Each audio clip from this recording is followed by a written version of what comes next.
શ્રી ગણેશાય નમઃ. પુત્રદા કે પવિત્ર એકાદશી ક્યારે છે અને શું છે એકાદશીની વ્રત કથા? મિત્રો, આ વિડીયોમાં આપણે જાણશું શ્રાવણ માસના શુક્લ પક્ષમાં આવતી પુત્રદા કે પવિત્ર એકાદશીના વ્રત, મુહૂર્ત, મહિમા અને પારણા સમય, અને સાંભળીશું એકાદશીની વ્રત કથા.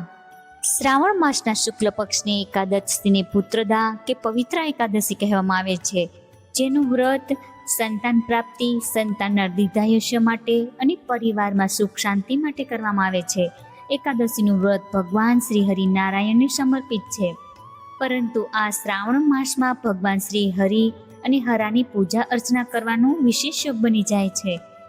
વર્ષમાં 2 વાર પુત્રદા એકાદશી આવે છે, જે પોષ માસના શુક્લ પક્ષમાં આવે છે અને બીજી એ શ્રાવણ માસના શુક્લ પક્ષમાં આવે છે.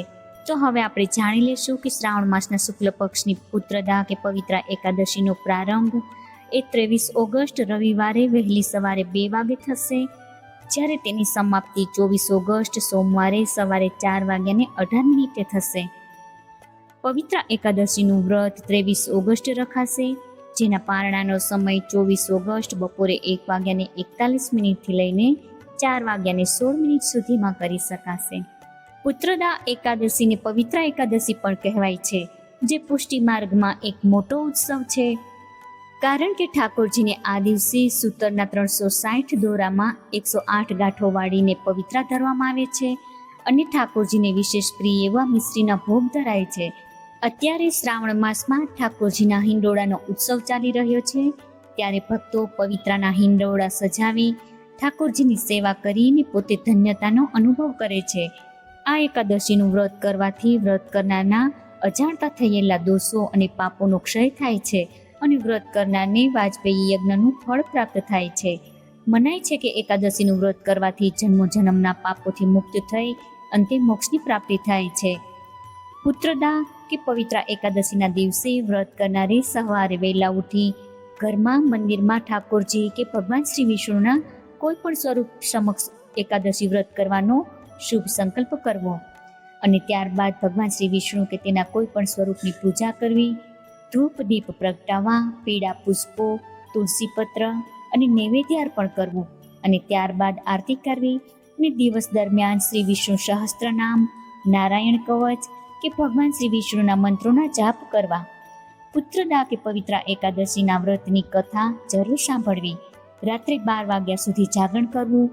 ઘણા ભક્તો સૂર્યોદય સુધી પણ જાગરણ કરે છે. મિત્રો, હવે આપણે સાંભળીશું પુત્રદા કે પવિત્ર એકાદશીની વ્રત કથા. ભગવાન શ્રી કૃષ્ણ દ્વારા રાજા યુધિષ્ઠિરની આ એકાદશી વ્રતની કથા સંભળાવવામાં આવી હતી. ભવિષ્ય પુરાણ અનુસાર એકવાર એક મહિજીત નામનો રાજા, જે મહિષ્મતીના શક્તિશાળી રાજ્યના શાસક હતા, અઢળક સંપત્તિ અને સમૃદ્ધિ હોવા છતાં તેને કોઈ સંતાન ન હતું. તેમણે વિદ્વાન માણસો, ઋષિઓ અને બ્રાહ્મણોની સલાહ લીધી. આખરે સર્વજ્ઞ વિદ્વાન મહર્ષિ લોમેશ પાસે પહોંચ્યો. ધ્યાનમાં મહર્ષિ લોમેશે જોયું કે રાજા મહિજીતને સંતાન ન થવાનું દુર્ભાગ્ય એ તેના પાછલા જન્મના પાપોનું પરિણામ છે. તેથી તેણે કહ્યું કે રાજા મહિજીત તેના પાછલા જન્મમાં એક વેપારી હતા. એકવાર વ્યવસાય પર મુસાફરી કરતી વખતે વેપારી ખૂબ તરસ્યો થયો અને પાણીની શોધમાં એક તળાવ પર પહોંચ્યો. સંયોગે ત્યાં એક ગાય અને તેનું વાછરડું પાણી પી રહ્યું હતું. વેપારીએ તેને ત્યાંથી હાંકી મૂક્યા અને પોતે પાણી પીધું. તે જન્મમાં તેના સત્કર્મ ઘણા હતા, જેને પરિણામે તેણે આ જન્મમાં રાજા બનાવ્યા, પણ આ એક પાપ કર્મને કારણે તે નિસંતાન થયો. મહર્ષિ લોમેશે તે પછી રાજા અને રાણીની શ્રાવણ મહિનામાં પવિત્ર એકાદશીના વ્રત કરવાની સલાહ આપી, જેથી તેના પાપોમાંથી મુક્તિ મળી શકે. અને ઋષિ લોમેશની સલાહ મુજબ રાજા દંપતીએ ઉપવાસ રાખ્યા અને ભગવાન શ્રી વિષ્ણુને પ્રાર્થના કરી અને રાતભર જાગૃત રહી ભગવાન નામનો જપ કરતા રહ્યા. તેઓએ બ્રાહ્મણોને સોના, ઝવેરાત, કપડાં અને પૈસાની ભેટો પણ આપી હતી. પવિત્ર એકાદશીના વ્રતના ફળ સ્વરૂપે તે પાપ મુક્ત થયા અને તેમની ઈચ્છા પૂર્ણ થઈ અને તેમને ત્યાં એક સુંદર અને સંસ્કારી પુત્રનો જન્મ થયો. મિત્રો, પુત્રદા કે પવિત્ર એકાદશીના આ વિડીયોમાં આપણે જાણ્યું પવિત્ર એકાદશીના વ્રત, મુહૂર્ત, મહિમા, પારણા અને સાંભળી તેની કથા. મિત્રો, મને આશા છે કે આપ સર્વને જરૂરથી પસંદ પડશે. ધન્યવાદ.